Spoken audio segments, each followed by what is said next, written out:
Bé, bona tarda a tothom. En primer lloc, agrair-vos la vostra assistència en un dia així plujós i una mica fred. Avui, amb aquest acte que fa conjuntament l'Arxiu Comarcal i l'Arxiu Municipal de Reus, és una taula rodona amb la que participaran la Cori Costa, l'Aida Sánchez i la Pineda Baquer. El títol és Les memòries silenciades de dones de Reus i el Baix Camp. Cadascuna d'elles parlarà d'un tema, com és de les dones pescadores, en aquest cas de la doctorant, d'una familiar, que és una experiència vital d'aquesta senyora, i després de l'Elisa Cardona, que va ser l'única senyora afusellada pel franquisme. Presentarà l'acte la senyora regidora de l'Ajuntament de Reus, la Montserrat Flores. Gràcies, Jaume. Bona tarda, benvingudes i benvinguts, ben tornades a l'Arxiu de Reus. Els arxius municipal i comarcal que organitzem aquesta activitat, habitualment ja apliquem la perspectiva de gènere en les activitats que realitzem. Per tant, tot i que vivim en una societat masclista, ho hem de dir amb totes les lletres i sense embuts, que continueu considerant important allò que fan els homes, sobretot allò que van fer en el passat, i secundari o complementari el que han fet les dones. Per tant, tot el que són tasques de representació, públiques, decisió, són les que compten, les que figuren als llibres oficials, i les de cura, cuidado i acompanyament són secundàries o ignorades, i que som hereves d'una societat en què el màxim al qual podia aspirar una dona és que es digués allò de... Ara, és d'aquelles frases que ens agrada molt de sentir, que darrere d'un gran home hi havia una gran dona. Som hereves d'aquesta societat i vivim en ella, i la documentació que genera la societat és això. Per tant, sovint hem de patir, per molt que s'ha treballat per contrarrestar això, o trencar aquesta tendència, o trencar aquesta consideració, hem de patir allò que es diu moltes vegades que les dones no apareixen a la documentació, que la història és la que escriuen els homes, que és la que protagonitzen ells, etc. Això ja fa molts anys que s'hi treballa des de la universitat per trencar-ho, però en la vida diària i quotidiana encara no hem arribat a girar la truita del tot, per dir-ho d'alguna manera.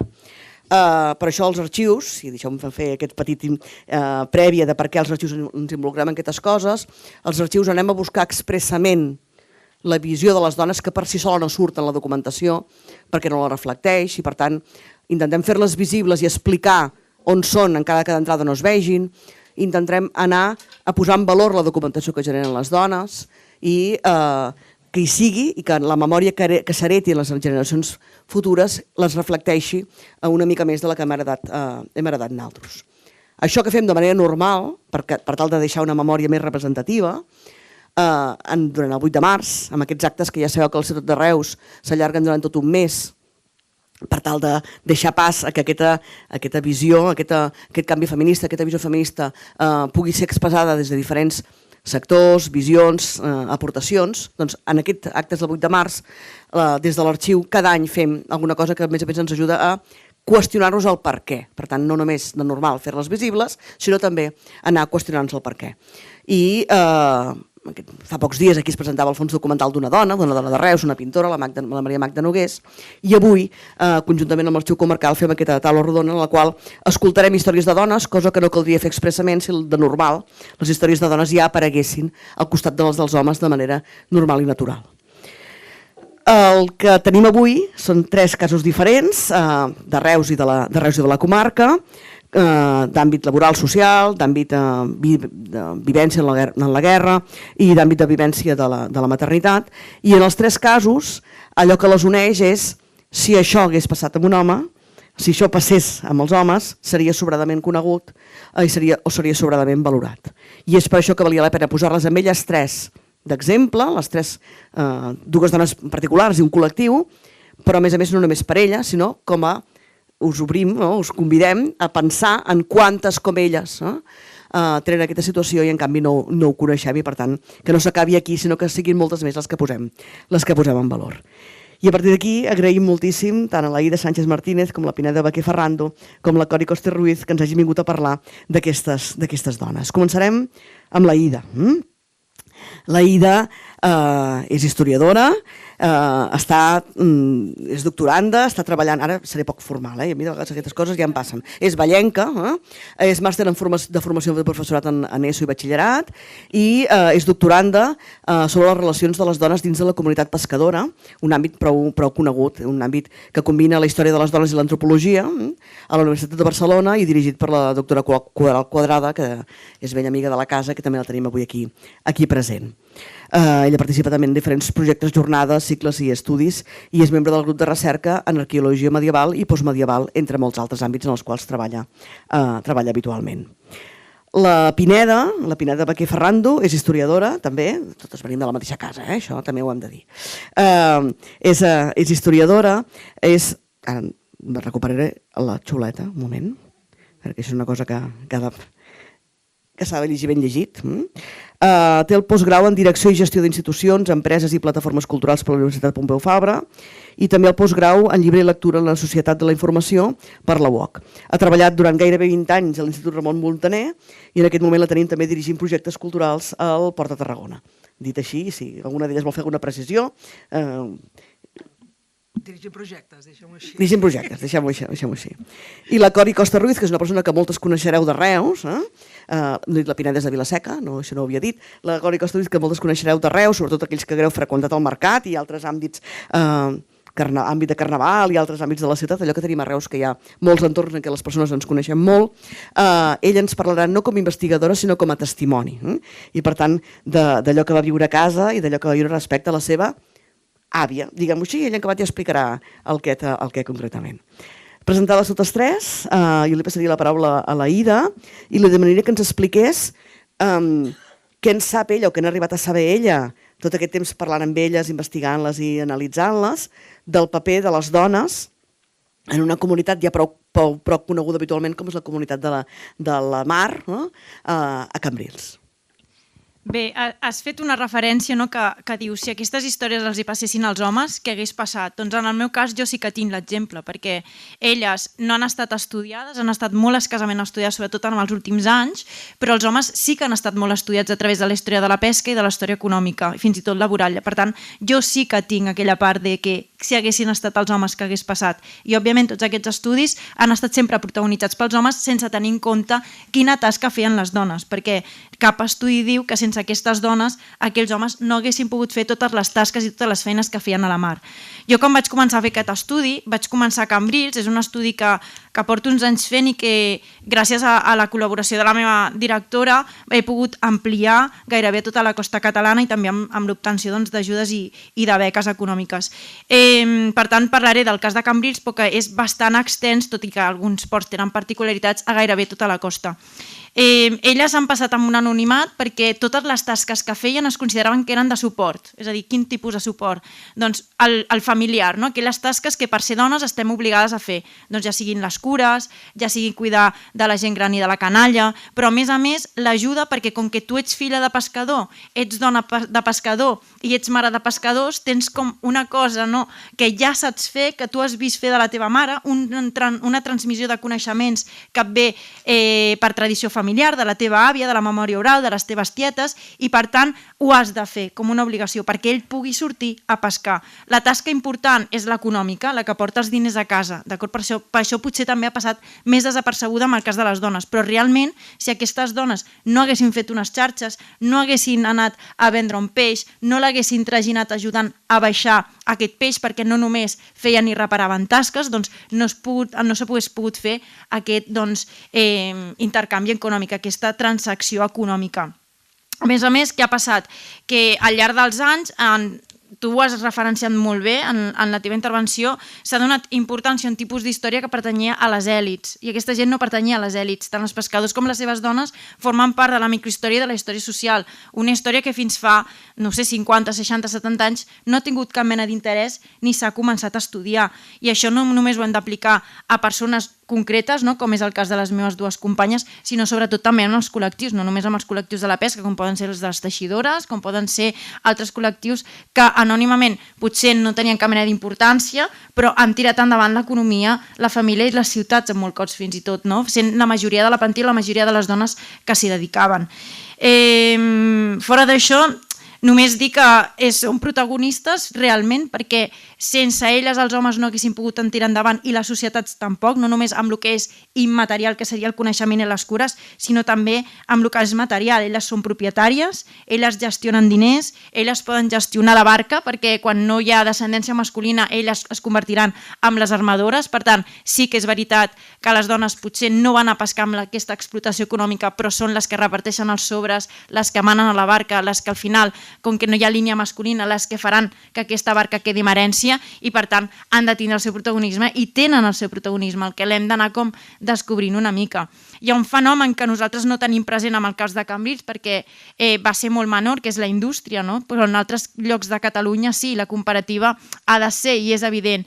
Al nord de Catalunya, tota la zona de l'Empordà, les anxoves de l'Escala van poder tirar endavant gràcies a aquesta indústria femenina, perquè eren elles les que s'hi van dedicar. I aquesta indústria no deixa de ser anar a crear un sector secundari d'un sector que feien a casa, que era la conserva. No és res més que la conserva del peix per quan no en teníem, no? I aquestes pràctiques, portar-les a una gran escala i tirar una economia. Per tant, han estat i són ben presents. On les podem trobar? Com bé referenciat, perquè les dones sí que estan als documents, les dones s'han d'acabar de buscar perquè ells surten, són moltes hores, soc conscient, és una feina difícil, però fins i tot la Pineda, que també ha fet la recerca de l'Elisa, sap que acaben sortint. Les dones surten a les fotografies, per tant tenen coses a explicar-nos i surten als quadres, surten a les imatges, per tant no han estat tan amagades i són presents i fins i tot avui en dia. Si nosaltres ens apropem a un port, segurament queden poquetes, però encara en trobarem d'aquestes dones. Per tant, sempre hi han estat, no han estat mai invisibilitzades i en el cas de les dones pescadores, no són pescadores, de les dones dels col·lectius dels pescadors, estan en l'espai públic. Les trobem a l'espai públic i documentades les trobem al carrer, ja sigui venent o ja sigui treballant. Elles dominen aquest espai públic, per tant també hauríem de trencar aquest tema de les dones han estat tancades a casa. Bueno, unes quantes sí, però totes no. Per tant, hem de començar com a puntualitzar aquest relat de la història general que es fa a les escoles i que es fa en la divulgació.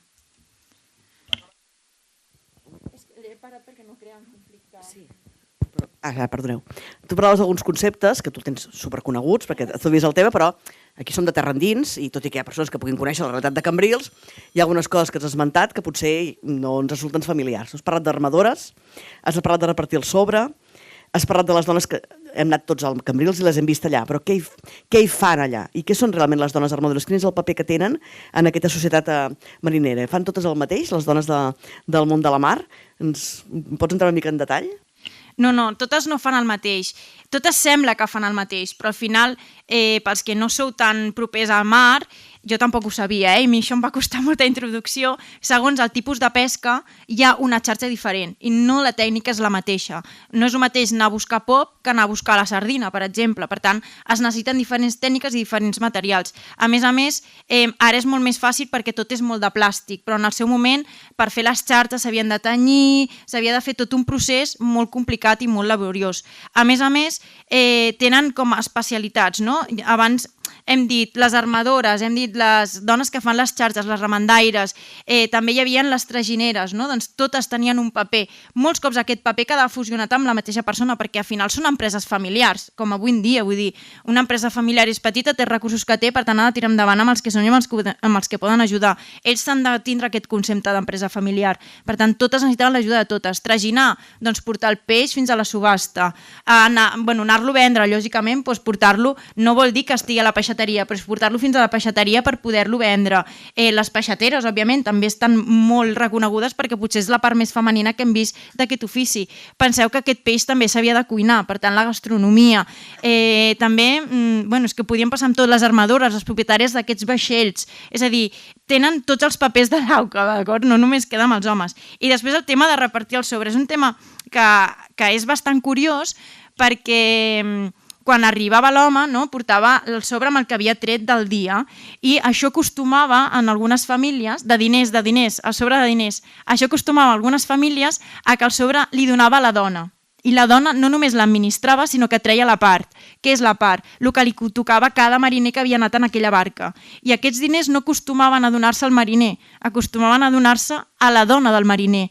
Per què? Perquè de camí, de casa del patró, de l'armador, fins a casa de la persona on vivia, doncs aquests diners normalment es perdien, d'acord? En què es podien perdre? Doncs, bueno, amb vicis, amb el bar, amb la beguda, amb el joc, i per tant, al final, aquesta mentalitat de no pot passar gana a la família, no pot passar gana a la dona, no poden passar gana els nens i no poden passar gana els avis, crea una solidaritat que va més enllà de la comunitat, forma part de la família, és a dir, ells es veuen com a família perquè veuen aquest concepte de solidaritat, d'ajudar-nos entre tots. Allà tots són tiets i tietes i tots són cosins i potser no es toquen res, però hi ha aquest concepte de no només vivim al mateix barri, no només tenim aquesta rivalitat amb la mar, perquè amb la terra doncs ens hem d'ajudar i per tant es crea aquest sentiment de, nosaltres potser li diríem ara sororitat, que no ho és exactament però perquè la gent ho pugui entendre, i de solidaritat entre dones, famílies i els membres d'aquestes famílies.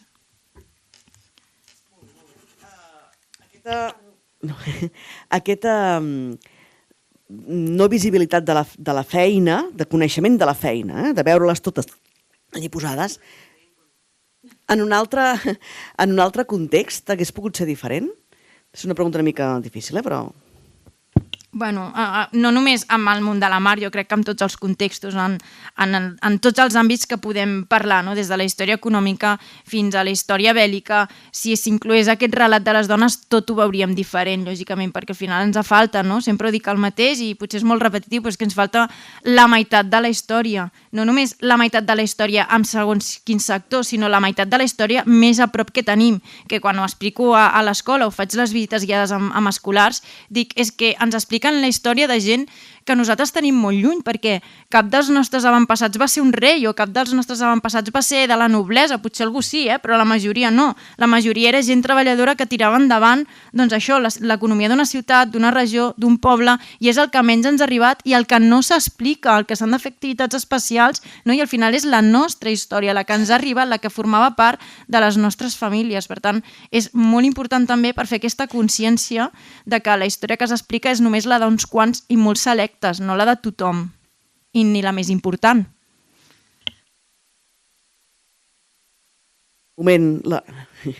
Deixem per un moment la història de Cambrils, i en si de cas, si convé al final podem retornar-hi, i li demanem a la Pineda que ens parli de l'Elisa Cardona. Qui era l'Elisa Cardona? Bé, l'Elisa Cardona m'agradaria explicar una mica com vaig conèixer la figura de l'Elisa Cardona i també què és el que vaig aquí. Jo soc historiadora però em dedico sobretot a fer divulgació. O sigui, el que se'm dona molt bé, més que la recerca les deixo per gent com ara l'Aida, que és més centrada, però a mi el que se'm dona bé és agafar aquestes històries i explicar-les a la gent que no són historiadors, no? Gent com tots vosaltres els que sou aquí i que pugueu conèixer tota aquesta història que, com ha explicat molt bé l'Aida, no es coneix. Llavors jo me vaig trobar amb la figura de l'Elisa Cardona llegint un llibre que era del Josep Subirats i de la Pilar Poy, que és de les Oblates.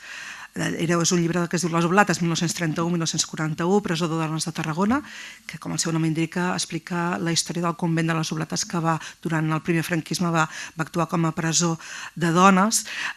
I l'any 2019, en ocasió del 80è aniversari de l'afusellament de l'Elisa Cardona, vaig proposar al Ricard Laoz, que en aquell moment era el director d'un mitjà de Tarragona que es deia Fet a Tarragona, de fer un article dedicant-nos a aquesta figura, perquè llegint aquest llibre me'n vaig adonar que era l'única dona que havia estat afusellada a Tarragona durant el primer franquisme. Penseu que en tota Catalunya només s'havien afusellat 17 dones, mentre que d'homes n'hi havia més de 3.000. Tenim en compte això, que hi havia molt poques dones i només l'Elisa Cardona va ser l'única dona que va ser afusellada a la muntanya de l'Oliva l'any 1939. A partir d'aquí s'ha fet més recerca. La Txell Ferrer, per exemple, en un article de la revista del Centre de Lectura va poder analitzar la documentació del judici sumaríssim que se va fer a l'Elisa Cardona, però m'agrada reivindicar aquest paper, això de la divulgació històrica, com a primer pas per a aquesta memòria històrica i sobretot de les dones i sobretot d'aquest, com ho explica molt bé la Ida, doncs que no es coneix. Dit això, fet aquesta introducció, doncs, com he dit abans, l'Elisa Cardona va tenir la mala sort de ser l'única dona del Camp de Tarragona a ser afusellada. Per què és això? És una mala sort perquè ella va néixer el 15 d'agost del 1917 al Pradell de la Teixeta, tot i que la seva família era de Dues Aigües i va anar a Virollar de seguida, i com tantes altres noies del Camp de Tarragona, quan va ser molt jove, amb 18 o 19 anys, ja va anar cap a Tarragona a servir, en aquest cas, en un hotel, que era l'Hotel Nacional que hi havia al capdamunt de la Rambla Nova de Tarragona. En tot això, a l'estiu del 1936, hi ha l'aixecament militar i en aquell hotel s'hi amaguen 5 religiosos i 2 persones més de dretes intentant escapar de membres de la CNT i de la FAI que anaven també assassinant persones tan religioses com també que estaven significades dintre de la dreta política. Van estar uns mesos allà amagats i al setembre, però, tant membres de la CNT com de la FAI els van localitzar i els van assassinar. Va passar la guerra i al gener del 1939 el nebot del director de l'hotel, que també va ser assassinat junt amb aquestes 7 persones, presenta una denúncia a la comissaria.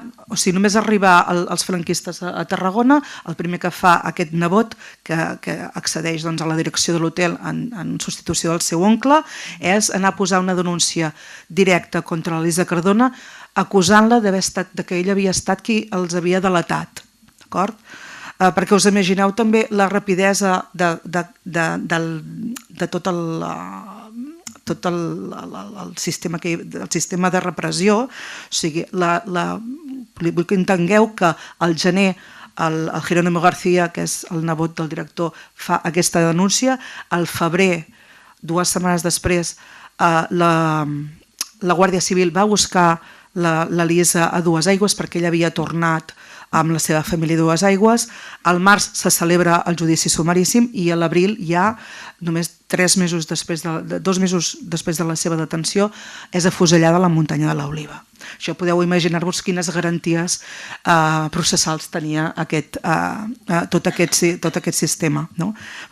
O sigui, hem de pensar que tot aquest sistema de judicis sumaríssims era per vestir d'una legalitat a una repressió assassina. Això és claríssim. Es feien aquests judicis, però aquestes persones ja estaven sentenciades. El que és interessant de veure també, jo us recomano aquest article de la Txell que analitza aquest document, és també quin és el llenguatge. Vull dir, és molt diferent el llenguatge dels judicis sumaríssims de les dones als homes. Com? Amb les dones, absolutament en tots aquests documents es veu que posen com a excusa el llibertinatge. És que, esclar, deien això, aquestes dones, l'Elisa Cardona no és cap excepció, se les veu confraternitzant amb altres homes, anant a balls. Amb els homes, evidentment, aquesta part moral, de judici moral, no hi és. I és també molt interessant com al cap i a la fi és un judici d'un testimoni contra l'altre. El testimoni del Jerónimo García, que és el nebot del director, que l'únic que diu és que algú li va dir que l'Elisa Cardona havia estat qui havia delatat aquestes persones, i l'Elisa Cardona que simplement explica, diu, jo aquell dia que els van agafar al setembre vaig sentir soroll, me'n vaig tancar a la meva habitació i no vaig saber res. Però quin és el testimoni que pesa? Evidentment pesa el de l'home. Pesa, a banda que estem parlant de que també com al damunt encara diuen això, que és una persona que l'Elisa és una dona que està vinculada a la CNT, cosa que no s'ha comprovat mai. És simplement una manera de tenir un escarment. Hem de tenir molt clar per què Per què només hi ha 17 dones a Catalunya i una dona a Tarragona afusellada mentre n'hi ha més de 3.000? No es pensem que sigui per clemència, sinó que és per masclisme. Això ho explica molt bé la Caral Soler. Què fa? A les dones se les reprimeix de moltes més altres maneres que no pas sent afusellades. Se fan, doncs, se'ls rapa els cabells, se'ls treu de les seves feines, tot el que són les mestres, fins i tot no hem d'obviar tot el que és la violència sexual, que no està recollida documentalment, però sí oralment. Moltes d'aquestes dones van sofrir violacions, van sofrir abusos sexuals cada vegada que anaven amb aquestes qüestions, i és una cosa que era una manera també de repressió molt vinculada a les dones. Què ens trobem amb l'Elisa Cardona? El 20 de març hi ha el judici sumaríssim, que s'acaba amb una sentència de pena de mort per rebel·lió. Hem de pensar que de totes aquestes 17 dones, el cas de l'Elisa Cardona és molt semblant a la resta de les altres. Són afusellades dones a qui els imputen delictes de sang, normalment per delació, perquè els han delatat, encara que l'únic que s'aporti sigui un testimoni d'una sola persona. Llavors, el 22 d'abril hi ha l'execució a la muntanya de l'Oliva.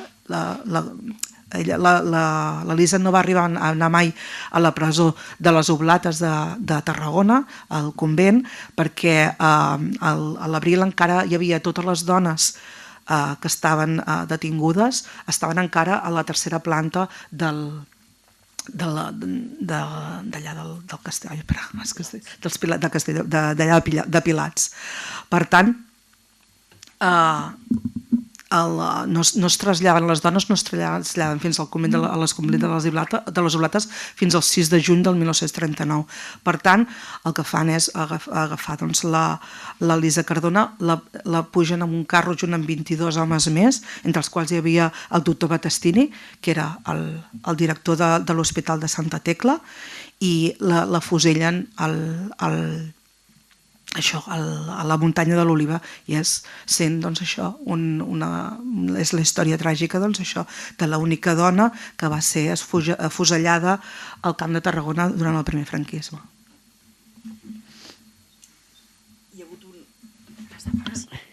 Gràcies. Hi ha hagut un record cap a l'Elisa a Tarragona, però molt recentment. Hi ha hagut un record també a Duesaigües, que és la seva població d'origen, i a més aquesta història potser, algú dels que sou aquí us sonarà d'alguna manera, perquè ha estat recollida també en una obra de teatre que ha pretès donar aquest ressò en aquesta història. La vam poder veure fa poc, fa uns anys, al Brevium, per exemple, encara representada allà. Per tant, sí que hi ha hagut una voluntat de no en els anys 70 i 80, com ha començat a recuperar-se la memòria dels afusellats i dels reprimits, però recentment sí que hi ha hagut una mica aquest tom d'aquesta memòria. Sí, el que passa és que és el que dèiem. Primer, la memòria que s'ha recuperat és primer la dels homes, i és molt significatiu. Està clar que estadísticament als anys 30 hi havia un nombre molt més baix de dones vinculades a les lluites polítiques, però igualment sí que hi eren, no? I també hi havia aquestes 17 dones han estat oblidades fins a que ha sigut aquests últims anys que s'ha recuperat aquesta memòria. La veritat és que jo estic molt contenta, per exemple, que la seu de la Intersindical a Tarragona porta el nom de l'Elisa Cardona, que s'hagi pogut fer aquesta obra de teatre, i que també ara amb la Pili, que és la seva neboda, ho parlem, que és una figura tràgica, perquè realment era una noia de 21 anys. Era una minyona de 21 anys. Era una minyona de 21 anys que més vivia fora del seu poble, no? I per tant també Això, coneixent com funcionava, com va funcionar la repressió franquista, ahir, els que sou aquí també vau venir ahir a la xerrada que fèiem ahir, que parlàvem d'anterior, però vam acabar parlant de la repressió franquista, de com funcionava i de com s'articulava. Les persones que estan més desprotegides són les que més fàcilment no tenen avals, no tenen suport, no tenen cap ningú amb un càrrec important que els pugui donar suport, i per tant són les víctimes més fàcils d'aquella repressió que anava pels més febles. Totalment, vull dir, el que està clar és que l'Elisa Cardona va ser la víctima total, en aquest sentit, perquè era una dona de classe treballadora i és com has dit tu, no tenia cap contacte que la pogués salvar. Calia fer un escarment. Això les forces franquistes ho tenien molt clar. Doncs es van trobar amb el nebot del director que va fer aquesta denúncia, i van trobar que era la víctima perfecta, perquè n'hi havia d'altres que potser era més difícil de justificar un afusellament quan no hi havia un delicte de sang pretès, evidentment, però ja hi havia altres maneres d'això, de reprimir. I és el que dic, si no n'hi va haver més, tampoc va ser també per masclisme, perquè es pensaven també que les dones tampoc eren capaces de tenir un paper rellevant dintre de la lluita política. I les que les tenien eren unes degenerades que l'únic que se'ls podia fer era rebaixar-les i oblidar-les. I, per tant, tot el que s'està fent, això de tasques de memòria, recordant totes aquestes dones, és també una lluita contra aquesta repressió, que és clar. Per la tercera dona, per la tercera història de vida, i en aquest cas és un cas molt diferent, perquè qui ens ho explica és la seva pròpia neta, i podríem dir que allò que explicarà la Cori respecte a l'Adelina és el que li va passar amb ella, però que almenys en la primera part de la història és el que van passar moltes dones a la història, el que han passat moltes dones en la història, que és, podríem dir, una maternitat no autoritzada. El que passa que és una història que ara veureu que té un gir gairebé de novel·la de les que es feien en aquell moment, no? I que ens permet explicar la resta, i a veure, esteu explicant avui. Per tant, Cori, qui era l'Adelina? Bé, l'Adelina era la nostra a la Mussara, a l'any 1908. Al cap d'2 anys va baixar cap a Reus amb la seva família, amb la mare, el pare i els seus germans. A l'any 1920 la seva mare, Margarita Robert, va morir i ella es va quedar amb el pare, els germans i la seva àvia. I clar, ella encara era una nena. D'aquells temps no sabem gaire cosa, i suposem que l'àvia ja era morta, els germans a Barcelona, i ella, a l'edat de 17 anys, va quedar embarassada. No sabem pas d'aquí, perquè el secretisme en aquells anys, ella no va explicar mai res i nosaltres suposem que va ser forçada. Va tenir el nostre pare, però el seu pare no va voler que el seu fill, el nostre pare, es fes gran a la família de la nostra padrina. Per sort va tenir una comadrona que la va assistir i que la va ajudar. I ella li va comentar que el portaria a l'Inclusa, avui conegut com a Escola Sant Rafael de Tarragona, abans era conegut com l'Inclusa, perquè allí el cuidarien. Allí a l'Inclusa era un lloc on es portaven els nens que no es volien i els portaven per alletament. El nostre pare va tenir la gran sort de trobar uns pares que el van acollir i que el van estimar. El van anar a buscar quan el nostre pare era molt petit, el van portar cap a Reus i el van fer gran com a fill seu. Amb la gran sort que amb els anys va tindre un germà i tots dos van ser criats i estimats com a germans, no com a germans adoptius, sinó com a verdaders germans. Als anys el nostre pare tenia que anar a fer la mili i com tots els nois va anar cap a l'Ajuntament i llavors es va trobar amb la gran sorpresa. Ell estava inscrit a l'Ajuntament, però els seus cognoms no eren els que tenien que ser. I aquell senyor de l'Ajuntament suposo que es devia piadar d'ells i li va dir que tornés cap a casa, que li tenien que explicar moltes coses. I quan va arribar a casa, la seva mare adoptiva li va explicar que era un fill d'acollida, que ells no eren els seus verdaders pares, sinó que ell era fill d'una mare soltera, que es deia Adelina, Joan Pere i Robert, la qual va tindre que desfer del seu fill perquè ningú el va voler. Vull dir, la nostra àvia va tindre un embaràs no desitjat, però va tindre un fill molt estimat. Perquè ella, suposem que va marxar a treballar a Barcelona perquè nosaltres pensem que el seu dolor devia ser tan gran que tenia que posar terra pel mig. Se'n va anar a treballar a Barcelona i al cap dels anys va tornar. Però ella no va perdre mai el fil del seu fill. Ella sabia perfectament on era i qui el tenia. Vull dir. Però la sorpresa va ser pel nostre pare un dia que va arribar a casa seva i la seva mare, la iaia Pepa, li va dir: mira, aquesta senyora és la teva mare. I ell li va dir que no, que la seva mare era la iaia Pepa, i va marxar. La nostra padrina va patir molt. Ella i la Pepita i totes les dones que es van trobar com ella, que es van trobar en una societat que tot era culpa seva, que els homes no tenien res a veure, i així va ser. I per vergonya i per culpa va tindre que deixar el seu fill.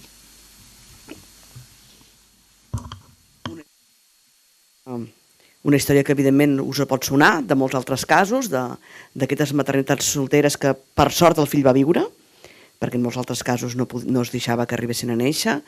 Per sort el van criar i a més al final la història s'acaba bé, per dir-ho d'alguna manera, perquè què va passar després quan ell va conèixer la seva mare biològica i va passar a tenir dues mares, una biològica i una que l'havia criat, perquè les dues tenen aquest paper. Quin va ser el seu paper després? Perquè la vida continua i un cop hi ha aquest retrobament, com va poder gestionar-se aquesta família tan particular? Bé, suposo que la padrina devia anar insistint, la nostra àvia també devia anar fent el seu treball, i el nostre pare suposo que també volia saber realment qui era la seva família, no? I va ser un treball de tots, però per nosaltres, sempre va ser tan bonic tindre una iaia, una abuela i una padrina. Perquè, clar, nosaltres crec que van ser de les poques que vam poder tindre les tres coses, no? Una abuela, una iaia i una padrina. I a les tres es van ensenyar a estimar-se-les per un igual.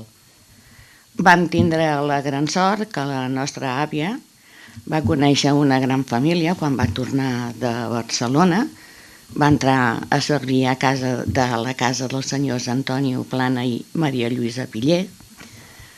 Se la van estimar moltíssim, molt, i a nosaltres també vam tindre la gran sort, i quan la padrina es va fer gran i va deixar de servir a casa, ella va anar a trigar avellanes al magatzem. Sí, la nostra àvia no triava, trigava. I hem tingut sempre la gran sort de que el que ella no va poder demostrar-li al seu fill, que va ser el nostre pare, ell es va desviure per tots nosaltres. Nosaltres vam tindre els millors reis, els millors ninos, vam tindre tot el millor. Ella era una persona que era parca en paraules i amb abraçades i amb petons, però els seus fets et demostraven tot el seu amor. No? I la gran sort que vam tindre és que vam tindre un pare que, com que va ser tan senyor i tan ben educat, mai ens va fer diferenciar res, simplement un detall. Ell mai va poder dir-li mare, i nosaltres ho entenem, perquè clar, la seva mare era la iaia Pepa. però sempre l'educació, el tractament de vos i estar amb nosaltres tota la nostra vida fins que el nostre pare va morir i fins enllà, fins que la padrina va tancar els ulls. La padrina va formar part de la nostra vida perquè així tenia que ser. Vam tindre la gran sort de tindre-la amb nosaltres i ens va estimar molt. I a la seva neboda, a la qual se la va estimar molt, que nosaltres sabíem qui era però no podíem dir res. És que podríem explicar tantes coses que podríem estar aquí fins demà. Clar, podríem dir que aquesta història, que com tantes que tenen a veure amb aquest gran tabú que és, dèiem que la feina de les dones, que és les cures, passa a ser secundària, tot allò que té dintre de les cures, la feina de la reproducció, és secundària i, a més, tabú i no es pot explicar. Ara no és el moment per parlar de tot allò que ens explicava sobre sexualitat i reproducció. Però, en aquest cas, com que no era dintre dels paràmetres establerts, aquest silenci imposat i autoimposat s'estén durant gairebé un segle. Perquè el vostre pare va néixer l'any 1927 i la família, ell ho sap al cap de 20 anys aproximadament, però la resta de la família no ho sap fins als anys 2000. Per tant, aquesta prohibició d'explicar-ho per aquesta autoprohibició per la defensa, com a forma d'autodefensa i d'haver fet una crosta per defensar-se d'aquest món exterior que no acceptava això. Malauradament, de casos de maternitats no autoritzades i no pogudes exercir amb normalitat, n'hi ha hagut milions en la història i milers a casa nostra, no totes van tenir la sort del vostre pare, que va poder tancar el cercle i tornar-hi i d'una manera poc normal, poc normalitzada, almenys en públic que no era normalitzada, poder viure aquesta vida. Però d'això tampoc no se'n parla públicament perquè no forma part de la història i del discurs habitual.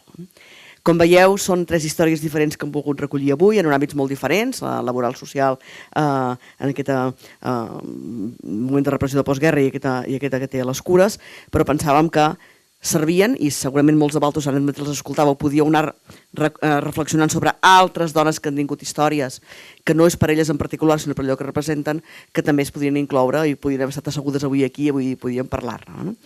Com que tenim un temps prudencial, perquè no ens hem allargat molt en cap de les 3, podríem obrir un marge prudent perquè si algú de manera concreta vol fer-hi alguna aportació, alguna reflexió, alguna pregunta, doncs tenim una miqueta de marge per poder-ho fer. Només volia fer un petit encís del silenci i del que va tindre que aguantar la nostra mare, perquè estem aquí amb uns germans, un cosí, que la nostra mare va estar patint molt, perquè primer que tot que s'estimaven molt les dues. Ella a casa, quan li preguntaves alguna cosa de la tieta Lisa, sempre deia, calla, no diguis res. La teníem en una foto dalt d'un passadís, quan passaves pensaves, vale, és la germana de la mama, però és que no en sabia res, no podies preguntar, i quan li nombraves el nom es transformava. No volia saber res, el silenci de tot el que havien tingut que passar.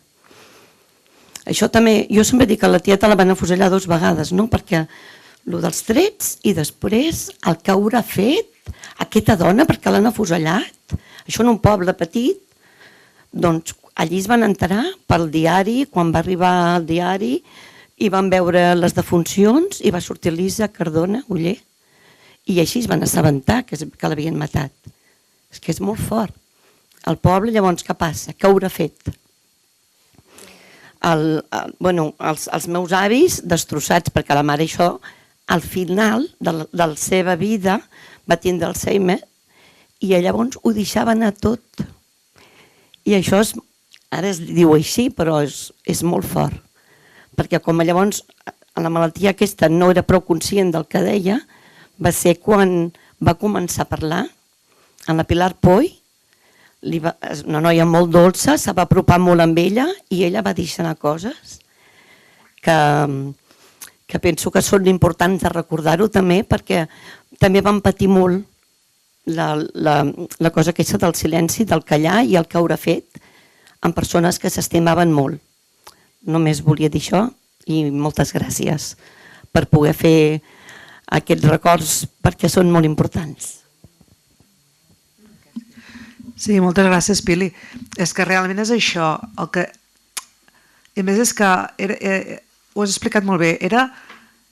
És un escarment perquè la gent sàpiga que si, sobretot les dones, que només que hi hagués és igual el que fessis, que et podia passar a tu qualsevol, perquè va ser una decisió completament arbitrària a partir d'una detenció, d'una denúncia que no tenia cap fonament, i llavors te n'adones, no? Perquè clar, i és el que has explicat, una persona que només hi ha una denúncia d'algú que va buscar un culpable per unes morts, què és el que fa? És posar una noia de 21 anys a la palestra de dir, veus, és que tu has sortit una mica del que ha de fer una dona com cal. I llavors sempre hi haurà una sospita si l'han afusellat és per alguna cosa.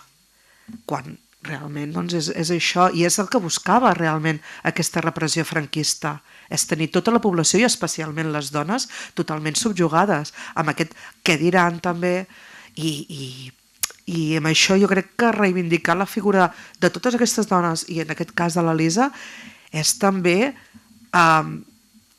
lluitar contra aquest franquisme sociològic que encara ens trobem ara. I crec que per això actes com aquest són realment importants. Moltes gràcies. Algú més que vulgui prendre la paraula? Bona tarda. Jo volia preguntar a les historiadores i fins i tot a la familiar d'on s'han documentat, d'on ha aconseguit tota aquesta informació. No només si és oral, si ha anat a algun arxiu, si ha anat a alguna documentació de la família, com han arribat a tota aquesta informació. Gràcies. Aida, tu que t'has fet la recerca més difícil, més extensa. En el meu cas, el meu estudi té dues parts, una antropològica i que lògicament he necessitat a les actuals remandadores, a les actuals dones d'aquest col·lectiu de pescadors que m'explicaven la història no només seva, sinó de les seves mares i de les seves àvies, fins on arribés la memòria. Clar, quan arriba la memòria i al seu límit, aquí entra ja altres tipus de documentació, com poden ser els arxius, els papers, i tot el que pot guardar un arxiu, des de llibres baptismals, llibres sagramentals, partides de qualsevol cosa, pleits, denúncies, informació notarial, vull dir, s'ha de buidar tot per anar trobant aquests fils, no? A mi m'agrada molt parlar de puzzles, vull dir, vas unint peces, a vegades algú que et parla algun nom propi en la memòria oral el pots arribar a trobar en un llibre sagramental o el pots arribar a trobar que està pagant, no? O està comprant una barca o està fent una transacció econòmica i el trobes al notari, llavors pots establir aquest tipus de relació. Una cosa que estic explicant en 30 segons són anys de feina, de colors i d'Excels, no? Però bueno, pots fer aquestes mini relacions, a vegades no, perquè la gent hi ha moviments en el territori, per tant és molt difícil perseguir aquestes restes, però bueno, es van trobant cosetes i es poden anar unint a vegades per cognoms o per localitats, però bueno, és complicat fer una recerca tan extensa en els arxius i poder unir factors, però sí, bueno, el que us he dit, memòria oral, papers, no? Tota la classe de papers que es puguin guardar en un arxiu i també fotografies, quadres, vull dir, tot ens dona informació. I tu que busques documentació econòmica, d'activitats econòmiques, no? Hi ha un moment que te trobes allò tan meravellós que diuen els documents, que és el de viuda de. Que tots ho hem vist, això, moltes vegades en negocis, que dius caram, per una vegada que ella era la titular directament, que ja hi treballava abans de quedar-se viuda, però és que ni tan sols amb el nom propi, no? Això dificulta la localització. A mi em fa molta gràcia, no? Perquè és bien, perquè trobo una dona, però sempre surt com viuda i som. Bueno, si s'encarrega del negoci familiar quan un cop l'home ha faltat, és que aquesta dona ja en sabia una mica, no? No pot agafar de zero sense tenir en compte res del que havia passat abans. Per tant, ja ens va donar també altres pistes, no? Que aquesta dona ja hi era, aquesta dona ajudava, treballava i s'hi passava hores, no? Vull dir, potser l'home estava allà de 8 a 6, però la dona no estava de 8 a 6, la dona estava de 6 a 12 de la nit, vull dir, perquè s'havia de fer molta paperassa que s'encarregaven elles, s'havien d'anar als bancs, s'havia de fer molta gestió de papers que segurament l'home no ho feia, per tant, ja ens dona moltes pistes que aquesta viuda D segurament feia molts anys que treballava al darrere. Ni tan sols el nom, no? Ni tan sols saber com de poder-la reconèixer amb el seu nom. Pineda, la recerca. Bé, jo ja ho he explicat abans al començament. A mi el que se'm dona bé, i això em va costar molt d'entendre, perquè jo tenia com de dir, ostres, no soc una historiadora que fa recerca, que fa una tesi, i al final vaig entendre que no tots... O sigui, els historiadors també hem de ser capaços de donar a conèixer de tenir aquesta vessant divulgadora. I què és el que a mi se'm dona bé? Que és explicar històries, però a mi m'agrada molt realment que estiguin ben documentades. En el cas de l'Elisa Cardona, jo crec que hi ha dues obres que cal tenir en compte, que són, ja ho ha dit abans la Pili, el llibre de la Pilar Por i els Joseps Subirats sobre les oblates a la presó de dones de Tarragona, i després l'article de la Txell Ferrer, que és la repressió franquista contra les dones, i el cas de l'Elisa Cardona, que està a la revista del Centre de Lectura. Us el recomano molt. Si voleu anar més enllà d'aquest cas, us recomano molt aquestes dues fonts d'investigació.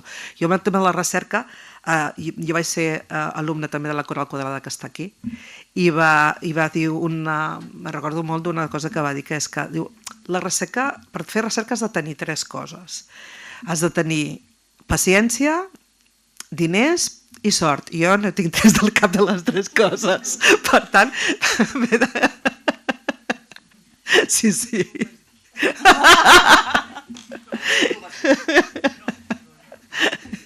I llavors, la veritat és que a mi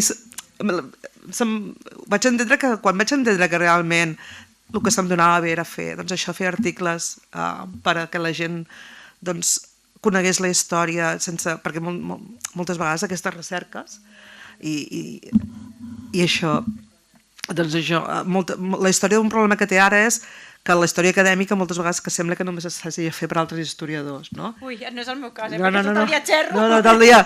No és el cas, però clar, està com molt vinculada amb això, no? Llavors falta una mica aquesta vessant més de divulgació, i és on me sento còmode i el que m'agrada més fer. Cori, vosaltres no vau investigar res. No. És a dir, de fet, quan ho vau intentar no vau aconseguir saber res més que el que ja sabíeu. No. La Rosa, la teva germana gran, i tu vau néixer en aquest entorn i per tant ja de bon començament vau viure això, i per tant més que investigar què havia passat, que ell no va voler explicar mai res, no? Perquè es va negar, no? Vau haver d'anar sent conscients a poc, no? Què significa això de ser conscients de sobte d'aquesta situació que vivíeu? Bueno, per nosaltres ser conscients era viure-ho cada dia, perquè com que ja ho vam tindre cada dia, per nosaltres era lo normal. El que no va ser tan normal va ser tindre que espavilar a buscar l'altra banda de família, que uns no sabíem i els altres els coneixíem de vista, perquè clar, és que la senyora Adelina era molta Adelina, i ella ens va fer conèixer en qui ella va voler, i ens va deixar tindre relació amb qui ella va voler, que la cosa és molt diferent, d'acord? És que clar, nosaltres sabíem qui era l'avi, El seu germà. el seu germà, però nosaltres el coneixíem de vista. La meva germana, al ser una mica més gran, sí que algun dia es trobaven pel carrer i un i l'altre es feien la rialla volent dir sabem qui som, però de lluny. I el meu pare sabia qui era la seva cosina, però la seva cosina no va poder saber mai qui era el seu cosí, perquè no es podia. És que molt beneit, sí, Secrets de família. Quin any va morir el teu pare? El 79. Molt jove, en 52 anys. Molt jove. Llavors, potser aquest final feliç que diem que va tenir aquesta història, a diferència d'altres fills que van haver de ser abandonats, van haver de ser abandonats. Molt bé. Va tenir un mig final feliç, perquè amb la mare sí, però el fet de que ell no pogués viure prou temps no van poder acabar de recosir les altres històries. Amb ell no va poder acabar de recosir, però amb naltros i amb la seva besneta Mariona sí que ho va fer. Vull dir, ella es va donar a naltros amb la meva... És que es va donar a tots. Vull dir, a la família de la meva mare, a la meva mare, a naltros. Ella es va obrir a tothom amb el seu caràcter i la seva manera de ser, perquè dolça no ho era. Però era molt bona dona i ens va fer arribar i ens va fer entendre el que ens va estimar i la seva situació. Vull dir, ella explicava molt poc, però el poquet que t'explicava, ara que tu ja t'has fet gran, entens la seva situació i entens tot el que va arribar a patir ella i l'altra mare com a mare adoptiva, com li dius al teu fill que t'estimes tant que té una altra mare que no? La situació ara potser no tant, però abans suposo que devia ser duríssim. Podem suposar-ho, podem fer una idea. Si hi ha alguna intervenció, la Coral, Elisenda. Per al·lusions.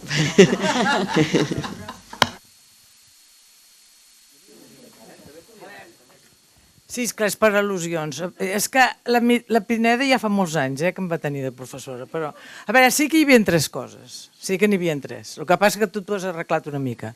O sigui, això de la memòria també té aquestes debilitats, que a vegades la memòria no és... Cadascú recorda el que recorda. Això va per aquí. Hi havia 3. Una era la paciència, és veritat. La segona no eren els diners, era la humilitat. Perquè un historiador o historiadora que no sigui humil i que no reconegui fins i tot quan s'equivoca, llavors doncs aquest més val tirar-lo. I la tercera era l'olfacte, però era l'olfacte com el gos que va darrere el conill.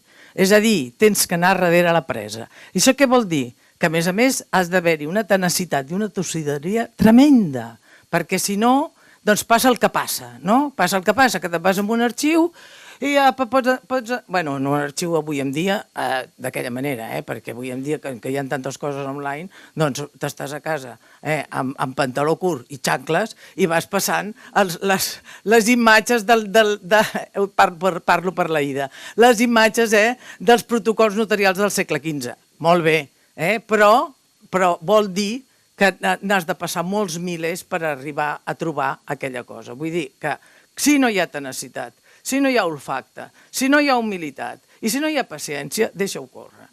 Però el dels diners va ser que no.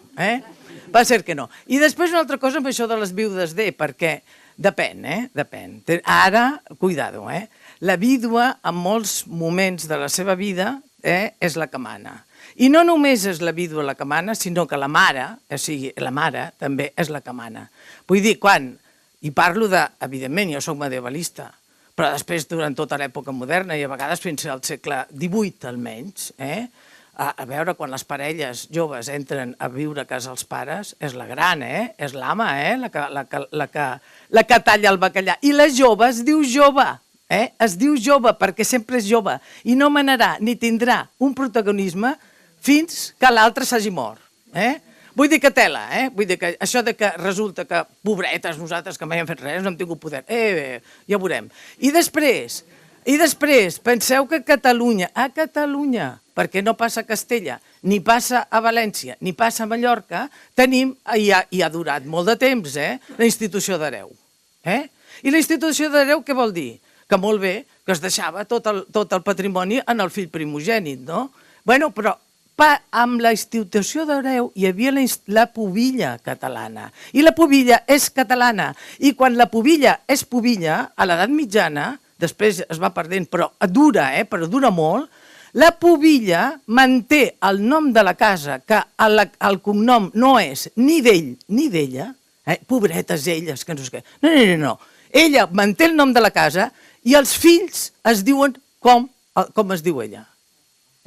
I això jo ho vaig explicar una vegada, que era molt joveneta, que vaig anar al meu primer congrés de la meva vida, imagineu-vos, a Barcelona, amb un congrés que es deia De la casa a la fàbrica, el treball de les dones al llarg de la història. I els hi vaig explicar això.